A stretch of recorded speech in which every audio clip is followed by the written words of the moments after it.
Hello and welcome to Books from Your Therapist, a podcast where we talk to therapists and mental health practitioners about their mental health related book recommendations. By mixing book talk with mental health, we hope to open up the conversation around books your therapists may have suggested and make them more accessible.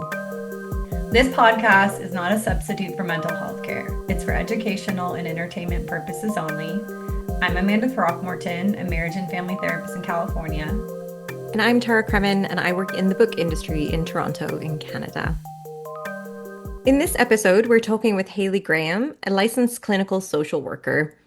The books we chat about are I Don't Want to Talk About It, Overcoming the Secret Legacy of Male Depression by Terence Real, and Long Island Compromise by Taffy Brodesser-Akner. A bestseller for over 20 years, I Don't Want to Talk About It is a groundbreaking and hopeful guide to understanding and destigmatizing male depression. Essential not only for men who may be suffering, but for those people who love them. Real blends personal stories, case studies, and cultural critique to show how boys are taught early to shut down vulnerability, and he offers a path towards healing through connection, emotional honesty, and breaking generational cycles. Long Island Compromise is an exhilarating novel about one American family and the dark moment that shatters their suburban paradise, from the New York Times bestselling author of Fleishman Is In Trouble. The novel blends satire with insight, exploring how privilege both shields and damages, how Jewish American identity and generational trauma intersect, and how wealth can be both a safeguard and a prison. It was a great book pick for both of them. They actually paired so well together, and I feel like we said that a million times, but they really did. The first book just goes into male depression and generational trauma, and then the second book gives you a wild ride of seeing it in a fictional family. So it was a really great conversation. Hope you enjoy.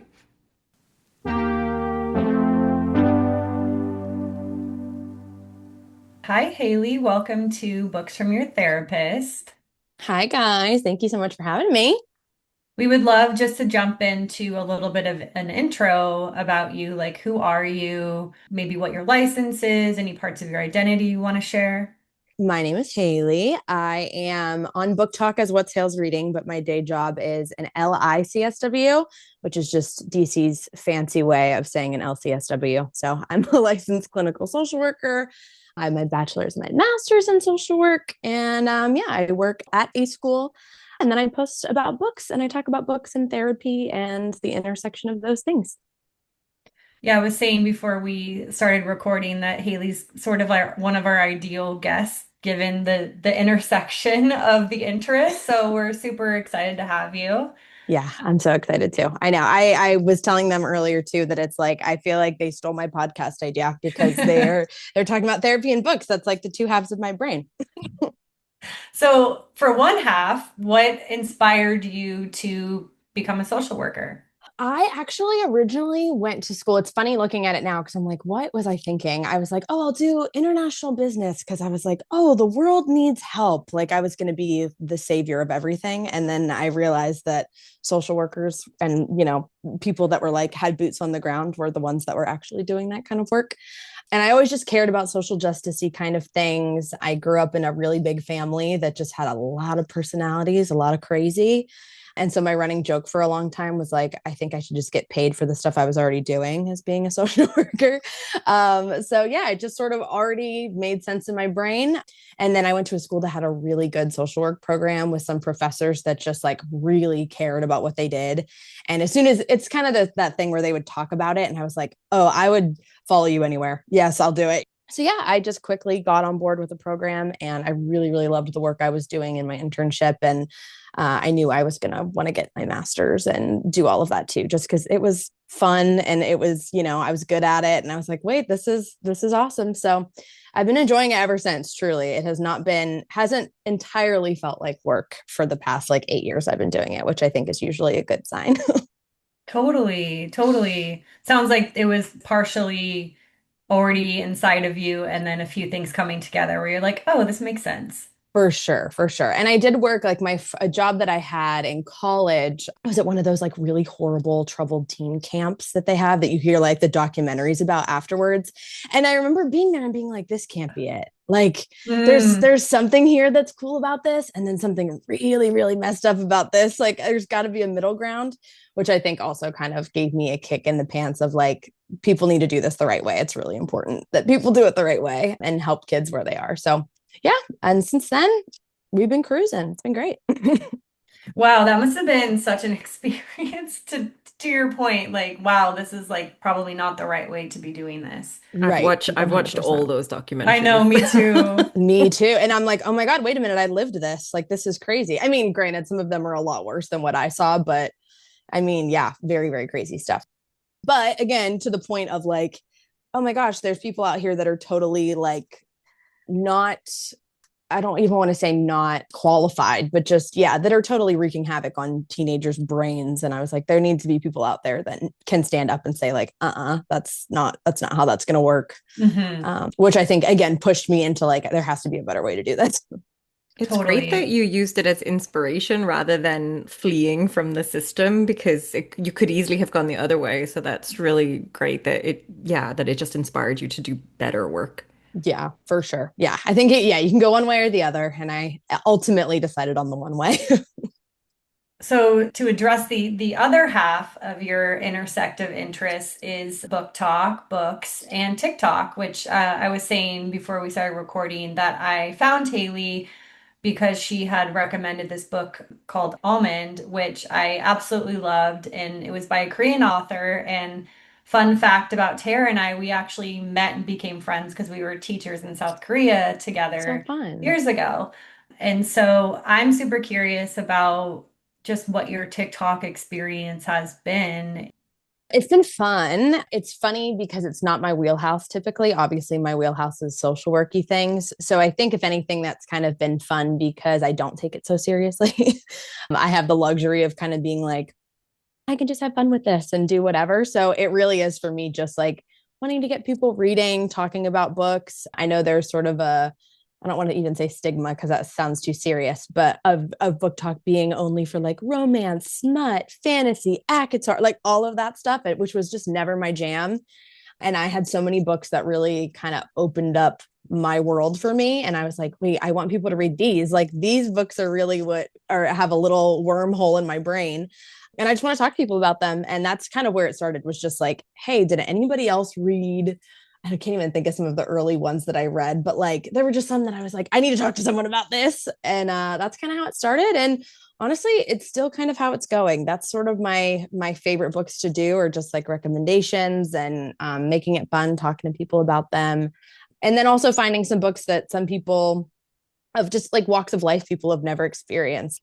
I think that gives you such a little hole into empathy and being able to see how the other half lives, how other people live life, and get some perspective. So I feel like there is I mean, clearly there's a whole podcast about it, thanks to you guys, of like the intersection of the two things. But I think empathy and reading go hand in hand so much that, yeah, it's just important to me. And I think it's fun too because my kids from school will find me on TikTok sometimes, which is the bane of my existence, me just trying to block them and try to, try to make sure there's still some boundaries there.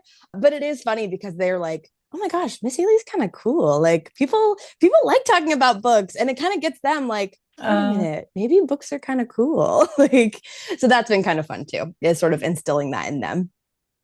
that's super cool to hear. And also, you're bringing up a point, which is kind of something I've always wondered about as, a mental health practitioner myself, but also putting out something creative into the world that's like adjacent to work, is there's like a level of vulnerability. And I don't know what your experience was. I feel like I came out of grad school feeling like I had to be like so private and that like my license would be in jeopardy. Like, I'm curious how that's been for you to grow on TikTok and just have this level of vulnerability alongside being like a mental health practitioner that's licensed. Yeah, no, super weird. I think it's hard even now, like posting personal things I have to be careful about.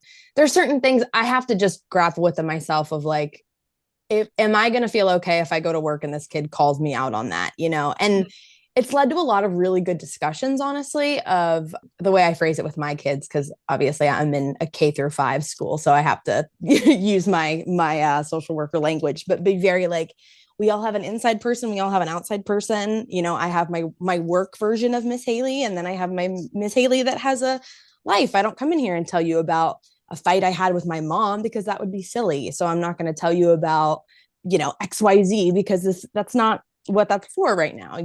So we have a lot of discussions about that I think are honestly good and healthy to have.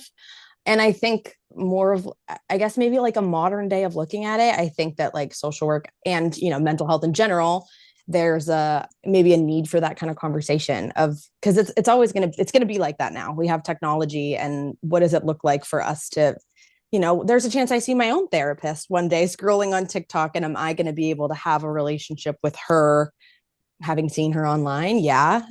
So having to navigate that is weird, but I think it's a conversation worth having.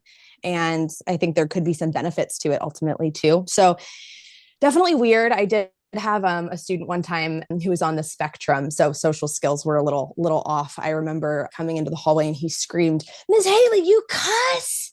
in the hallway in front of like so many staff members. My principal was there, and I was like, oh my gosh, because I must have just cussed in a video at some point, like whatever. And I was like, okay, am I going to have to explain to his mom, like she needs to unfollow? Like, like there's just these weird lines you have to like kind of figure out. So it's been weird. And I've definitely talked to other social workers about it too, because I don't know what the right or wrong is. I meet them, I block them, that kind of thing. And I'll explain it to them at school. Hey, you can't, we're not friends like that. You know how it is, but still a little bit of a murky area, I think. Well, in a cool way for you to, it's like, oh, there's a little bit of parts work there, right? Like Right. be able to like be like, this is my like counselor, social worker part that gets to be here. And then, and it gets to normalize for these kids that we can be multifaceted, right? Right. No, for sure. I think that's been a good part of the conversation, especially because kids are getting on social media so young. I have Yeah. 8-year-olds that are like, oh, yeah, I saw you on my For You page. And I'm like, your For You page? Your what? Oh. And so, like, that kind of thing. And we can talk about appropriate social media use. But it makes me more mindful, if anything, of like, I got to Yeah. watch what I post. Because if I am is there an 8-year-old that's going to look at me on Monday and say, like, and I saw that? Because they absolutely will. They'll call me out like no one's business. So I think that's good though. I think you should always be mindful of like the internet is such a scary place sometimes. Like even when we're putting stuff out, we're always a little bit mindful, but it's good when you're working with such young kids to be able to like lead by example with just being kind of conscious about what you're putting out there. yeah, 100%. Yeah. And when I talk about social worky type things, like I also helps me to know if my kids see this or their family see this, would they feel respected? Would they feel like I'm talking down on them? Would they feel like I'm, speaking ill of them? I'm so stressed at work. Even if I'm posting silly things, like I try to make sure that they're always not poking fun at like I'm not poking down. I'm always going to be like, we're in on the joke together, like haha, versus, oh my God, I hate my job. And then I show up at my job and they're like, hey, you hate us? And it's like, no, of course not. I think there's always some murky areas, but ultimately I think it opens up some really honest, good conversation. So So you've said that so you work at a school primarily with very young children? yeah, I did private practice last year, and it was way too much to do both private practice and working with the littles. We can't all be Amanda, who does it flawlessly. Debatable, but thank you. It was way too much for me. Well, it's just hard. I mean, and Amanda, you could probably speak to this too, of like the balance of working with adults and then working with kids can just be hard. And I think, at least for me anyways, I think being at a Title I school that's like very underfunded, and I have students that are homeless and things like that, and then to go to like private practice, my brain just could not do the jump, which some people Yes. can, and I just could not. It just wasn't working for me. So I just decided it was going to have to be one or the other. So And that doesn't have to be forever. Like that's the great thing. It's like you can pivot and change in the future too, like to what exactly. is so like whatever suiting yourself right now. Oh, for sure. I don't know that I could have kids and also be working with kids full time. So I'm like, hold on, private practice might be calling my name by the time I have my own kids. But for right now, it's, it is what it is. All right, so before we get started with your first book pick, I have to say that I really loved this pairing of books together. And I want to give a little bit of disclaimer, like some of the themes that the books touch on are like male depression, emotional suppression, generational trauma, toxic masculinity and power. So as we get going, listeners, if there's any of these topics that feel like activating to you, like please take care of yourselves.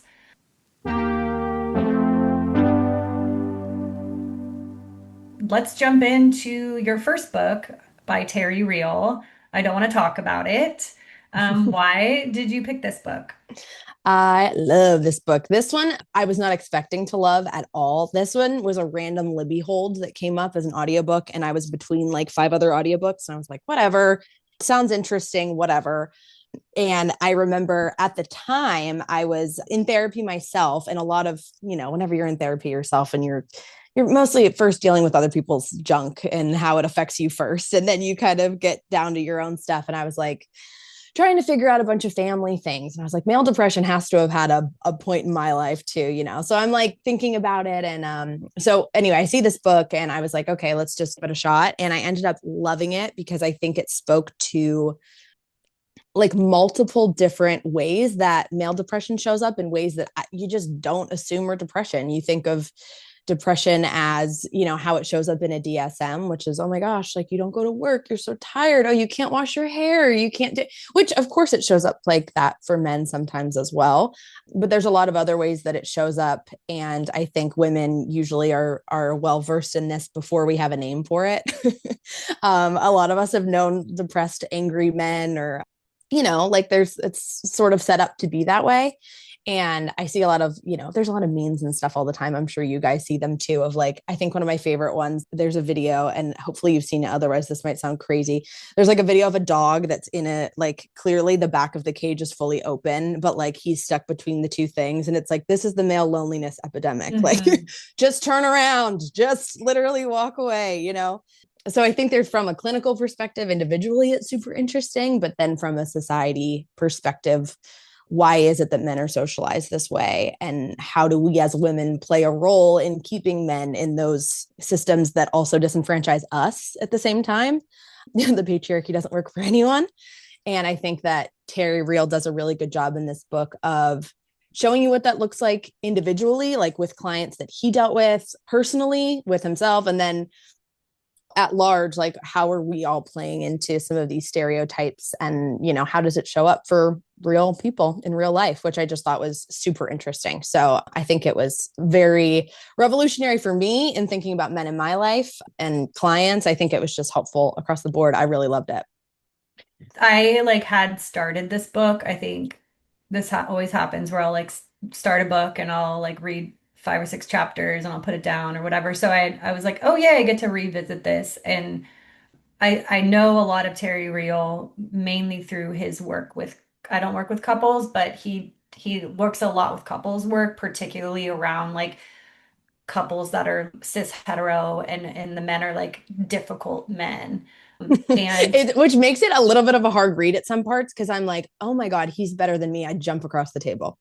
Like, right. there were some scenes I was like, these men are awful and they're so depressed. They're so sad. Right. Exactly. And I think he, just like any of the people that I've like, in my opinion, developed a theory or way of working, a lot of his way of working is like his personality, and he has a way of reaching men through his own story that I think is really great. And yeah, I was so happy that you picked this one because I was waiting to kind of like finish it. And it was written in 1997, and Yeah. you can kind of tell that in some parts, but I think it holds up. I think it does too. I think there's like the only thing that I even remember at first thinking about it was like, I would love to see an updated version with a little bit more like intersectionality there, because I'm Yeah. sure there's a lot of it. At least I don't recall off the top of my head, but I don't know that there was a lot talking about like the difference of race, or like the difference in even like gender expression. And I don't think Yep. that was as much of a conversation, obviously, in 97 as it is now. But I'd be very curious of how the research even differs if you were to add like how it is for Black men, how it is for Hispanic men. Like, that is probably a whole nother ball game that could be a whole nother book in itself, of like how Black masculinity differs from white masculinity in so many ways, and how does that affect different populations differently. Totally. I agree. I think that was, as I was reading, I was like, oh, okay, like there, a lot of the books that are written nowadays are at least touching on intersectionality and addressing maybe even where that author's research is limited or flawed.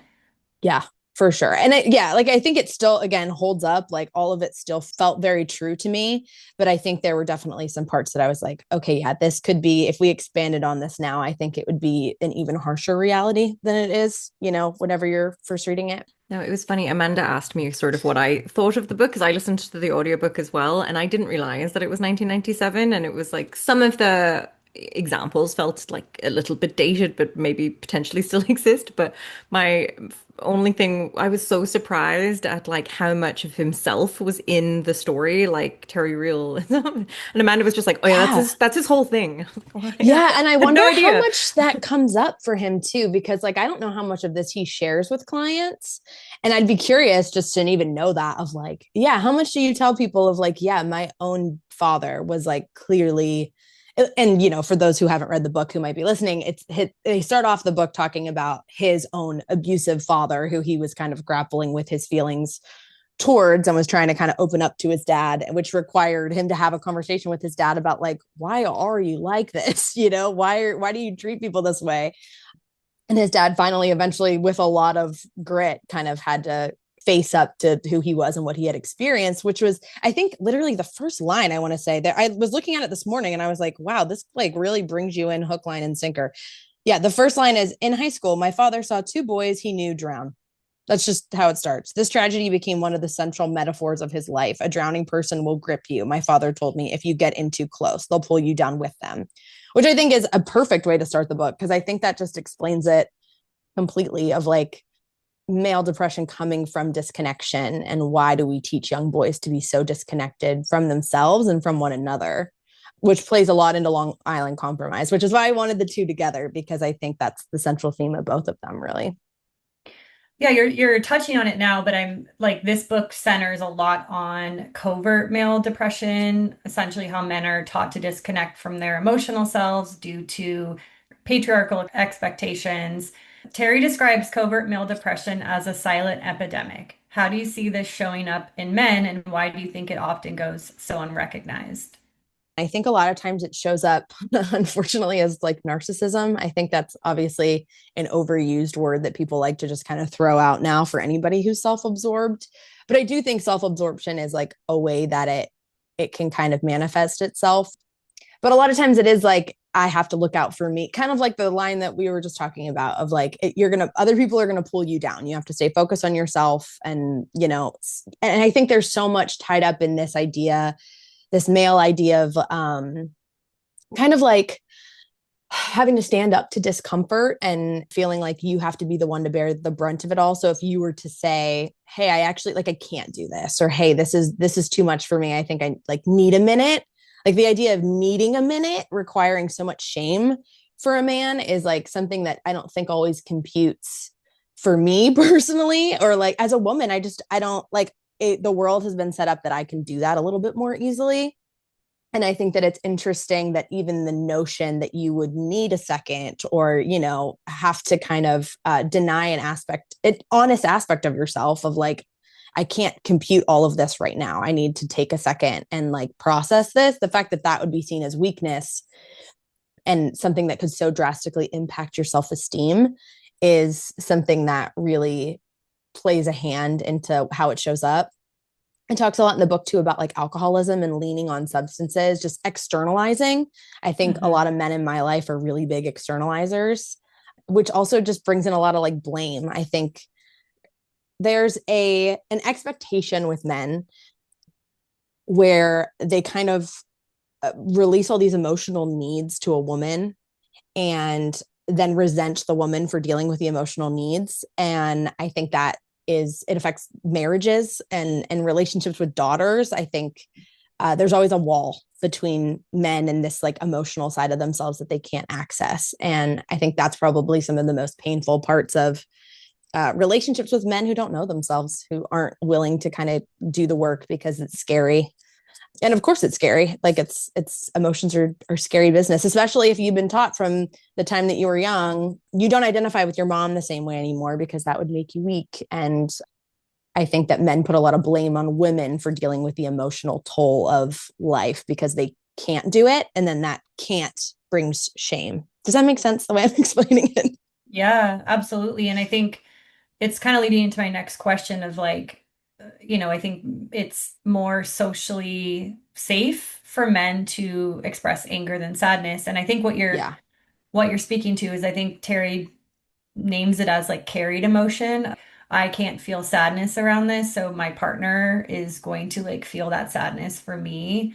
And I think for anyone that dates hetero men, I think people can relate to this of Uh-huh. like what's allowed in this relationship and Mm-hmm. how do I see my partner expressing those emotions and how am I kind of stepping in and maybe holding some of that for him. Yeah, like how else do you see this impacting intimacy or relationships? I can't think of many relationships that I think it doesn't really impact because as Mhm. much as like a lot of the book is talking about couples counseling and obviously it affects marriages the way that men can't emotionally show up for women in the way that they even might want to. I think it also affects a lot too, like it's completely affected my own relationship with my father of like ways that he's like overworked, like I have to be at work all the time because this is my entire identity. Because if I were to be at home and talk to my daughter about, the first boy that was mean to her, that would make me feel like powerless and weak and sad. And I can't do that. So I'm going to stay at Mm, work. And then whenever I come home from work, I'm going to make sure that I have a glass of scotch while I talk to my family, like just yeah. constantly putting a wall between you and the people that you love. And if I think it affects families all the time. And I mean, working with clients, we see it too. Sometimes it's just so frustrating to see very well intentioned, very decent men who are like, this isn't to say that these people are bad or that they're like these angry alcoholic, whatever. That's not the men that we're talking about. Like a lot of times it's very well intentioned men who, for whatever reason, can't get close enough and can't touch hard things straight on. Like it's too much.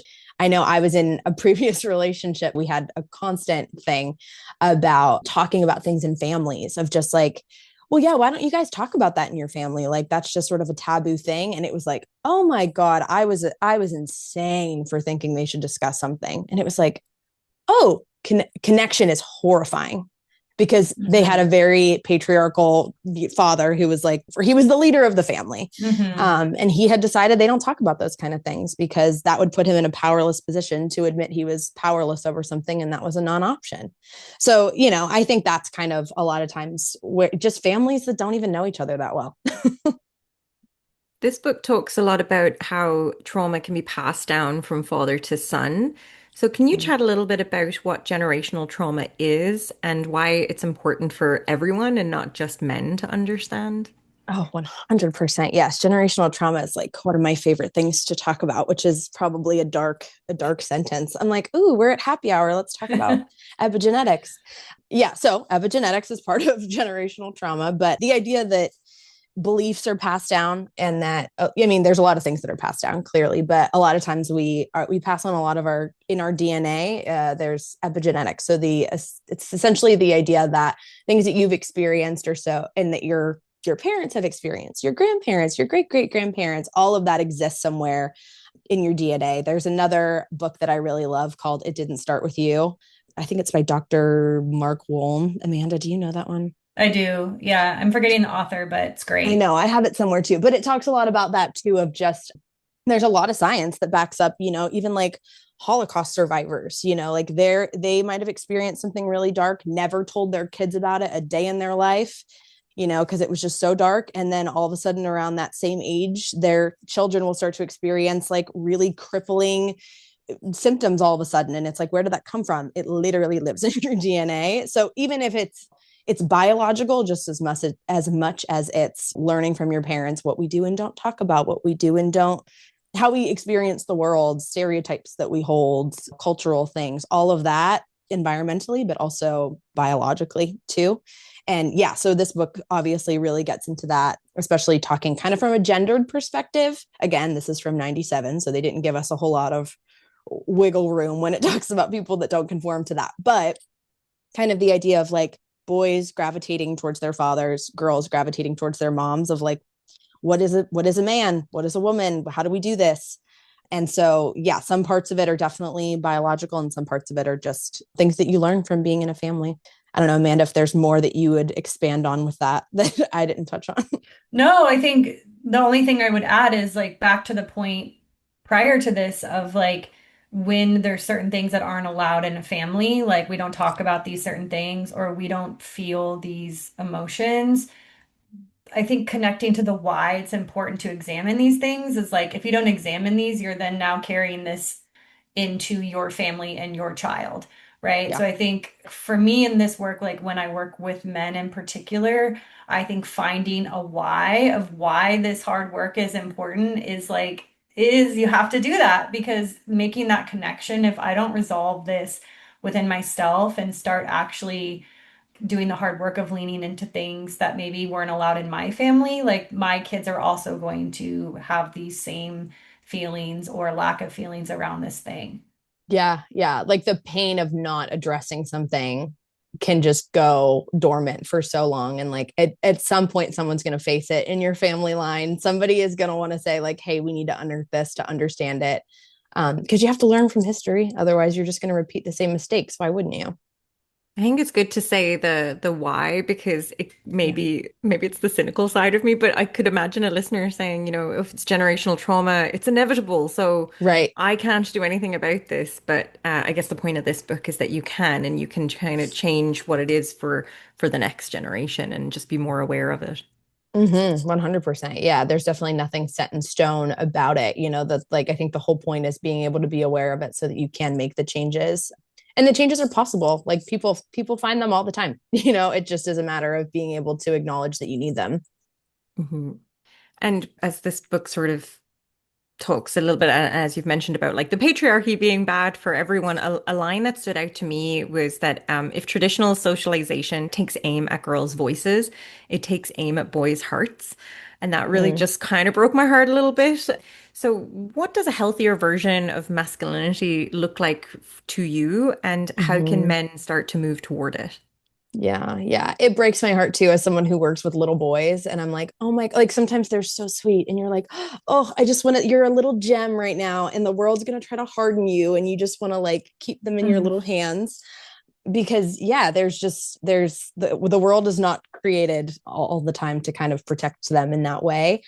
But to answer your question, I think teaching emotional safety is something that's incredibly important. I'm very big into like the polyvagal theory and that kind of thing too, like nervous system regulation. And I think giving kids the appropriate social skills to like acknowledge the feeling, not to say like, hey, shut up, go to timeout, make it go away, sit in a calm down corner, bye. I think obviously getting rid of the stereotypes that we've always kind of leaned on. And, you know, most people, I feel like, at least in my circles, maybe this is just sort of a limited view, but like people aren't always like, don't be a girl, you know, that kind of thing. But we do get a lot of people saying, like, stop crying, like, you know, enough with like the stop. And it's like, boys can have emotional expressions. You know, they say around age 5 is when things start to change and boys start to resonate with their fathers more and kind of, whether they mean to or not, start to mirror them a little bit. And I think that's where you start to lose so much of the sweetness that we have with boys. Like some of our kindergarten boys are so stinking sweet. Like they want to curl up in your lap and like, you know, that it's how they are. They're emotional. They care about each other. We had a new student who came in from Ecuador and he didn't speak a lick of English. And all of the boys in that class by the end of the day had a secret handshake with him. And they were like, oh my God, he was so sad. So we made sure we invited him to lunch, like Mhm. so sweet. And like 4 years later, that's pretty much gone. His Yeah. older brother had a different experience completely than the younger one did because those younger boys were willing to like connect with another child, bring that child in and say, like, I see something in you that I resonate with. And even if I don't have the language for it yet, because I'm 5, I can still see that in another kid. And I'm not afraid of that in myself. but then I think eventually they get afraid of it because I think enough people say like, stop crying, knock it off, don't act like, like you just get shut down enough times. Or, and culturally, I think that also happens a lot too. I have a lot of kids who are raised by grandparents, older adults. Mhm. They're, and obviously, like whenever you're in Black and white communities, very different expectations of how you deal with a lot of different things. And so I've been told a lot of times as the white lady coming into it, like I work in a predominantly Black and Hispanic community. I get told a lot, like, that is not how we do things around here, lady. And this is not in any way me coming in and trying to say, like, this is how we do things now. It's more so this idea of like, there is an internalized, I mean, this is a whole nother conversation, but internalized racism in that way of like, this is how we talk to each other. And I think there's a higher expectation now. I mean, and I'm trying to instill a higher expectation too with parents of like, how are you raising these kids up to not be afraid of those emotions, to feel capable of dealing with emotions? Because I Mhm. think a lot of times we're so used to kids having these like huge behaviors that everyone describes as unmanageable, and emotions are not unmanageable. They're not. Your actions are the problem that we're having here, but the emotion itself, you being angry, is not a problem. You being angry is not a problem. You being sad is not a problem. You being upset is not a problem. It's like, if you punch me, that could potentially be a problem, I would think. I think it's really great to get the point of view from like such young children as well, because this book is Yeah. kind of mostly older men, I would say, that are kind of maybe midlife crisis and figuring their stuff out. So yeah, I love knowing that there's people like you in the world that are helping like these little boys. Just Oh, literally, I'm like, please stay sweet forever. Don't ever let anyone take that from you. And shout out to polyvagal theory. That was actually our first episode was on polyvagal. Oh, So was it really? I didn't yeah, know that. Oh my yeah, gosh. Love polyvagal theory. Love yeah. it. I know I'm learning so much from this podcast. I was like, tell me about the nervous system again. Right. I know. And then it kind of sometimes it helps because you're like, yeah, sure, I'm doing it for work, but it's also for me. Like I kind of need. No, totally, totally. Even with this book, I mean, I loved the name. I don't want to talk about it because I think Right. it's like very accurate for a book about male depression. But I think for somebody that's not in the field, it could be a bit daunting to pick up. You would be like, why for a woman to pick this up? But I thought there was a lot of takeaways that were very relevant for anyone to read. And I think it was kind of like, I guess the stories of Terry Real's like personal experience as well. Yeah. And yeah, I thought it was, I mean, anyone that interacts with any male in the world would get something out of it. But what do you hope that readers take away from this book? Oh gosh. I think the idea that this is all socialized into us is something that is like, I feel like we're all telling people that all the time. But I think that this book really helped me to put it in perspective of like, the big and small traumas. Maybe it made me more empathetic in the sense that I would hope it would make other people more empathetic, not towards the patriarchy, right? But like individual men and how it impacts men and puts them and us in cages. And as a response, I think that I would Hmm. want people to be able to see the stories and see how it affects men. Like, see, we weren't lying. Like, see, this is bad for you too. Right. It also puts you in a box, and it's not working for anybody. So at what point are we gonna throw in the towel and say, hey, maybe the way that we're socializing boys has hurt men and women? And it's coming from a man as opposed to coming from a woman, right? Which I think is like back to what I was saying earlier about how Terry like uses his being, his like story, his personality, right, as like a way to gently confront men, I think Yeah, just works beautifully. I agree. Yeah, his very like conversational tone, I think. And to Tara's point too, I think the whole book reads like that kind of where it's like Hmm. it doesn't feel as clinical. Like I think other people will like it besides me and Amanda. I think it's very approachable and like conversational. He's just kind of telling you a bunch of men's stories and being like, hey, and then here's also the stats to back it up. This is like an epidemic. Well, and I think the piece of women need to be included in this conversation, not because we need to be doing the emotional labor for the men in our lives, but it connects to how we're enabling all of this, which is super important.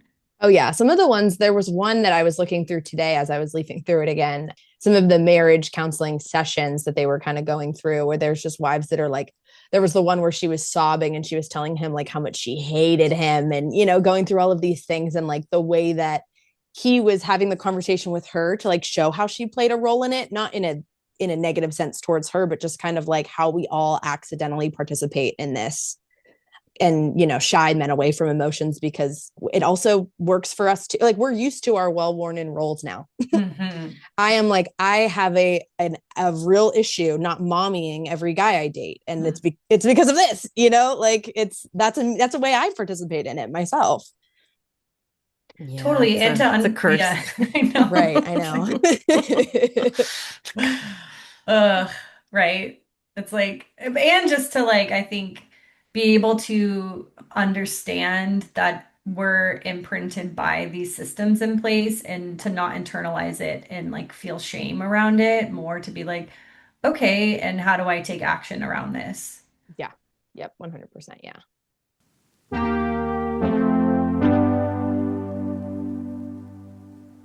Well, let's move on to your second book then that paired, as we mentioned, so well with this one.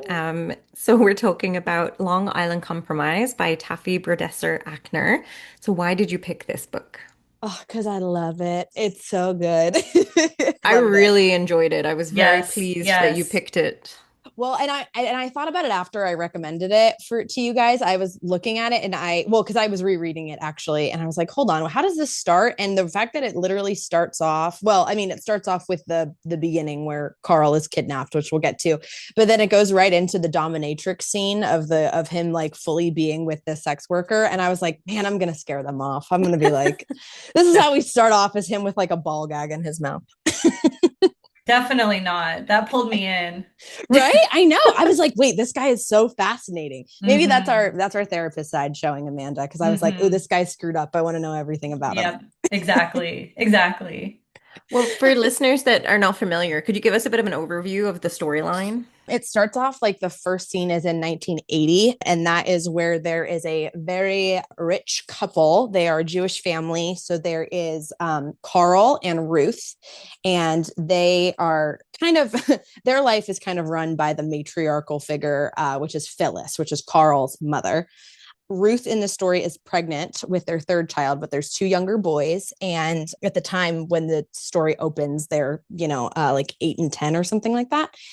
And Carl is kidnapped and he's held for ransom. So that's kind of where the book starts off. And they tell you about this. And then Carl is, I mean, they tell you this in the beginning. This is no spoilers, but he's returned, quote unquote, unharmed, brought back. And they're told, hey, just move on with your life, keep it pushing. We don't know who it was. They had taken money for ransom. Wash your hands of it, be done. And then the rest of the book is essentially after Phyllis dies and the family's brought back together and how the rest of this family is totally what's a good way to say this like Their their lives entire are life. their lives are like imprinted by this event.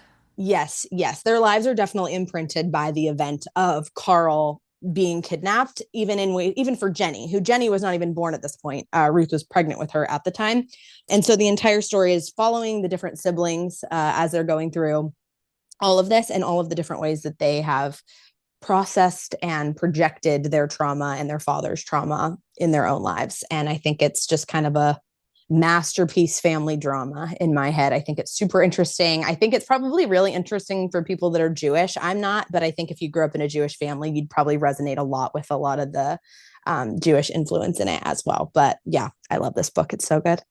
The way it was written is just so great. Like where you're saying it opens with that the kidnapping, which is quite their chapters are really lengthy. They're like 100 plus pages. Probably I was reading on the e-reader actually, and pages don't technically really exist because It's they can increase and right. decrease. But it was so long that I was so engrossed in this story, and then you're kind of taken, and then you're in Beamer's story right away, which is also like sucks you in. But the way Yeah. it was written, yeah, it was engrossing from the start, and then you kind of know that you're going to get each sibling's story, but you get so engrossed in the one that you're in that it doesn't really take you away from it doesn't really matter. You're like, oh, I'll get to it Yeah. eventually. Like, 100%. I was sad to leave Beamer's story because me I was like too. so enthralled with his. I think his was probably my favorite ultimately, like out of them all, just because maybe I just resonate with his brand of messed up. Maybe that's my, I'm like, oh, you're so pathological in every sense, but also so real. I think that's Mhm. what I liked about these characters is they didn't feel like they were just cutouts of like how people are supposed to respond to a bad thing, that they were all very complexly messed up by what happened to not even them, what happened to their father whenever they were young. There's no reason that Jenny should be as screwed up as she is. Now, granted, she's also screwed up because of wealth, because her family just had too much privilege and it kind of broke her brain a little bit. And which I guess you could make the argument that that's true for all three of them. But yeah, I loved Beamer's story the most. I feel like, but I mean, people who have a lot of anxiety are probably like, oh yeah, Nathan, I totally get Nathan. And Yeah, people that are very avoidant probably really get Jenny, like it just depends on who you are and who you resonate with. So in my head, I think there's a little bit in it for everyone for this book. totally. I mean, I never read Fleishman Is in Trouble, but I watched the series. So I was excited. I was like, oh, and I was saying to Tara before we jumped on here that I was in a little bit of a reading slump too. And this like really got me. I was like, oh yeah, I'm back, baby. I'm Yay, ready to I'm go. so glad. I'm so glad because I know that Taffy Brodesser-Akner is not everyone's cup of tea the way she Mm, writes. And so it's like this is either going to be a real hit or a real miss. But man, I just think I think the way she crafts the story, just like she makes you identify with every character at some point. Like I understood why, like, did I hate Ruth in most parts of this book? Absolutely. But did I get why she was the way she was? Yes.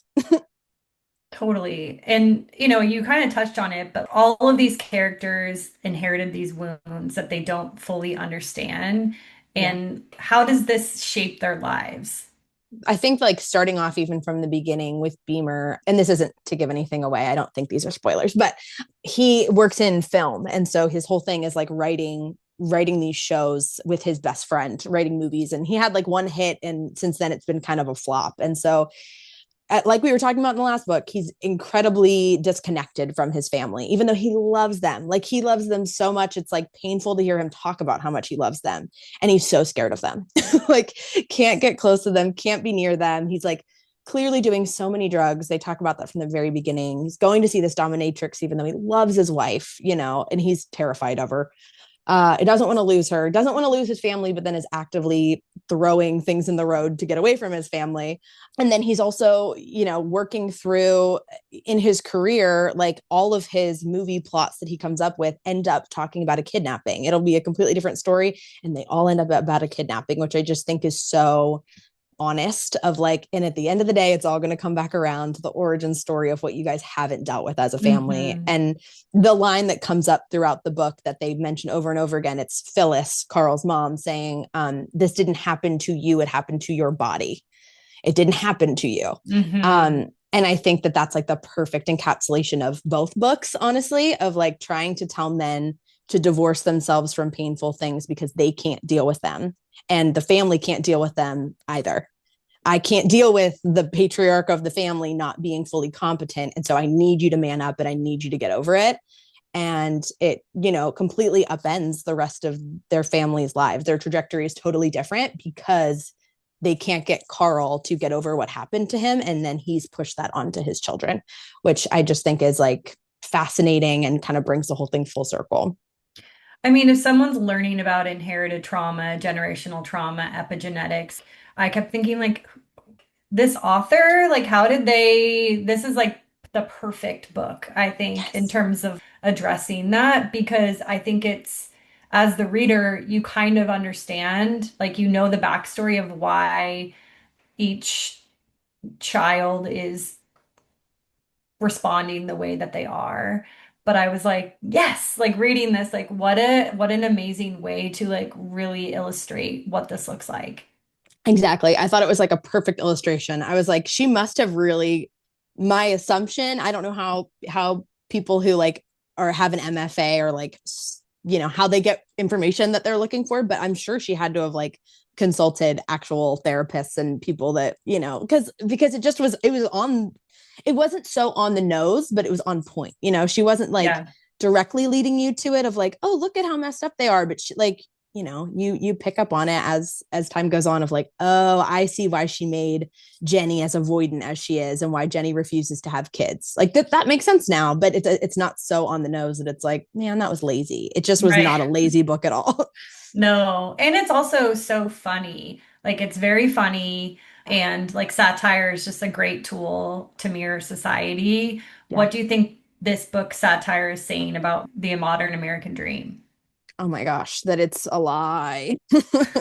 I mean, they get to it towards the end, and I don't want to spoil anything for anyone towards the end, but I think yes, this book is about Carl and him going through this painful thing, but it also goes back to, oh shoot, I forget his name. It's Phyllis's husband, the basically the grandfather. He's sort of the figure that he started the whole family, and everybody is trying to make him proud because he came over from the Holocaust. And so I think it's also that to that point, generational trauma of like, how is this family supposed to make the Holocaust worth it? Like, oh yeah, I Right. finally made enough money that it made it okay that my grandpa went through this or whatever. So Hmm. I think there's an element there. But I think that the them going back into his story as well kind of shows you of that this is not it's not attainable for anybody. It wasn't even attainable for this family. It was just luck. They just got really lucky. And sometimes it comes from exploitation of other people, that other people have their success and are able to make lives for themselves. And then because of that money, it insulates them from certain pain, but not all of it. There's only so much money you can have that will keep you from painful things.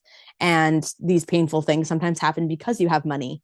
And I think that the satirical elements of this, I think, are almost poking fun of that, of like, you thought this was a homegrown, honest family tale. And this is actually what it looks like when you're greedy and you have money and you want to forget that other people exist. You want to live in your little Long Island paradise and not, talk to other people, but really you have more pain than anybody else and you just have more money too. Yeah, it's interesting because on the surface, this family have achieved the American dream. They've sought everything that they've wanted, wealth beyond that they could have had, but still these awful things happen to them and they're struggling to grapple with it. 100%. Yeah. And the way that they recreate the pain too, like even thinking about the fact that Nathan is married to a woman who's exactly like his mother, who is exactly like her grandmother, like that if you don't face, and he's the most anxious character, like his whole Mhm. life is him just kind of displacing all of his anxiety, but like trying to control the world, and it doesn't actually work, doesn't actually help anybody. And I think that, like, yeah, what we were saying before of what you don't transform, you're going to transmute onto other people. And I think that, like, Nathan is a perfect example of that too. Like, he's going to do the exact same thing that they all did because he's too scared to do anything else, even though he knows it doesn't work and he's not happy. Mm. And wealth is a huge theme in this novel. There's a line that somebody says in the novel that the first generation builds the house, second generation lives in it, third generation burns it down. So the novel really is about like the family learning whether or not that they can truly buy the feeling of security. So what are Mm-hmm. your thoughts about this and just what this novel is saying about wealth overall? Yeah, I think that, like, Jenny being that last perspective that they kind of throw in there, it really like hones into the wealth aspect. Because I think Beamer and Nathan seem to not ignore it. Like, it's clearly a part of the story, but I think Jenny is the first one to be like, hey, I don't like this money and I'm ashamed of this money. And it actually has made my life worse. Whenever I was reading Long Island Compromise the first time, I've since read it again, but the first time I was also reading a book, ironically, called Limitarianism, which is like about extreme wealth and like how it actually also harms rich people. So I was sort of doing both tandem at the same time, and my brain was breaking like, oh my gosh, the wealth is evil. I'm like all of a sudden getting incredibly radicalized. Well, I guess I shouldn't say all of a sudden. I live in DC, so but yeah, so I think like seeing the way that money played a role in the entire book, like they spend so long trying to accumulate all of this money in order to feel safe, and then at the end of the day, Jenny's like, I would feel safer without it. Like, I don't want this. It's ruined my life, it's ruined the people around me. And I think that I think the whole purpose is that, it can buy you security in some ways, and then in other ways you are just as out of control as everybody else. Rich people die in hurricanes. Like, things happen, life happens. And I think that Jenny was the only one willing to be honest about that and kind of put herself right between her and her mom, who, her mom who grew up without money, who couldn't understand why Jenny didn't want it, like really at odds with the generational thing that you were talking about, Tara, of like, there's going to be a generation that comes in and says, hey, this is all bullshit. And I think it's a powerful like anti-capitalist statement kind of just like, this doesn't work for everybody and you're trying to make it work for me and it doesn't.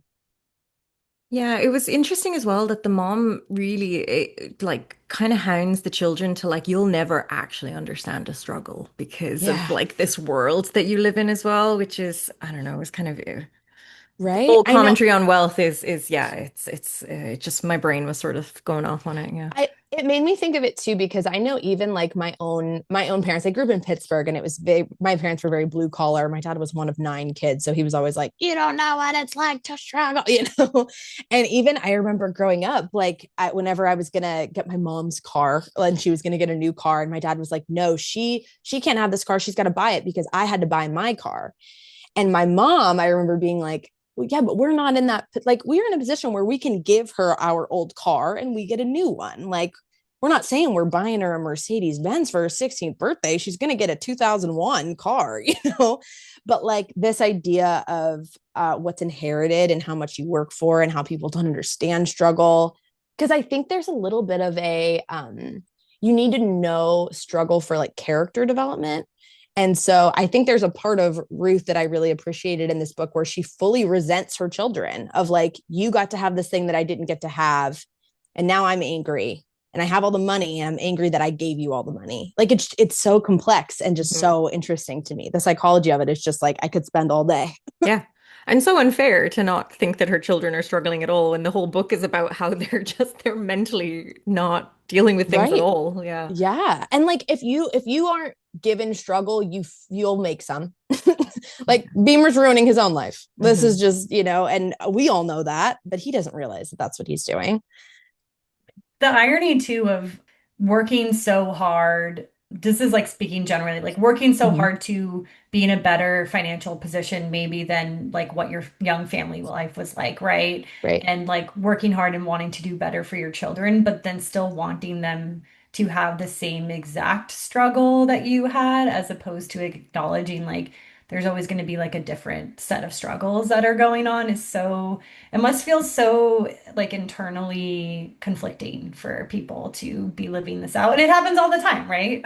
All the time. Yeah. I can't grapple with it. I didn't grow up with money. So like hearing about this, like I think maybe almost gave me, I don't want to say more empathy necessarily, but like maybe more perspective of just, I mean, we always hear all the time, like when you see the news and there's another like famous person that dies of a drug overdose or something, and everyone's like, wow, money can't buy happiness. And then everyone kind of forgets about it. And it's like, oh, yeah, whatever. Like, and it's like, Right. no, no, no, they meant that for real. Like, people are going to create their own pain somewhere. And, it doesn't matter how much money you The have. the American dream's not real. It's not real. They lied to you. You've heard it here first. Breaking news. Breaking news. I know you all believed in it, but it's not true. I think we've touched on this already, but why did you pair these two together? I think it works so well, but is there anything else that you wanted to add to about why you chose both of them? They really sort of expand on each other in a way that I really loved. And I think it gives you a lot more, again, empathy, but not without accountability, sort of like, I still need men to step up to the plate. I'm not saying like, oh, you poor thing. It's not that. Patriarchy was created by men, right? But like at the end of the day, you have to examine it and to create something better, you have to kind of know what's not working. And I think that these two together kind of show the emotional landscape of men. There's no reason it shouldn't be the same emotional landscape that women have too, and that we don't have to be afraid of emotions. We have how many pages? This book is like 500 pages of how you can just be afraid of your emotions so much that it ruins everyone's life. Like that's what this book is. And I think that it kind of pokes holes in the American dream, like we're saying. Yeah, I don't know. I think they work great together for that reason, that we can kind of examine both together and kind of come up with something new. I think the three of us, we're going to come up with something new instead of the patriarchy. Exactly. We're getting a lot done in an hour. Exactly. Exactly. I know, it was like these books just work so perfectly together. Like I said, I was in a reading slump, and then I was like, yes, reading this. I was like, this is just such a good pairing. Yeah, and you get to see it in action, right? Like you read Terry's and you're like, okay, I'm understanding this and like can relate it to myself, but then you read this and you're like, oh, okay, Mm-hmm. wow. With characters that you don't totally hate. Like I think that's one thing of like I look at an angry guy and I'm like, I don't want to help him. But like Right. I was a little bit endeared to Nathan by the end, and Yeah, like I want him to do better, that kind of thing. totally. Anything else before we wrap up with this book? I don't think so. Honestly, yeah. Yeah. I mean, highly recommend them both, clearly. So Well, thanks so much for chatting with us today. Where can our listeners find you online if they want to engage with you? I am on TikTok mostly, but I also do have a Bookstagram, not on it so much, but I try. And it's all at What's Hales Reading. Yeah, that's me. Thanks for listening to Books from Your Therapist. If you're interested in the books we talked about, we'll include links in our show notes. If you'd like to reach out to us with your own recommendations or are a mental health practitioner interested in coming on to share, you can email us at booksfromyourtherapist@gmail.com.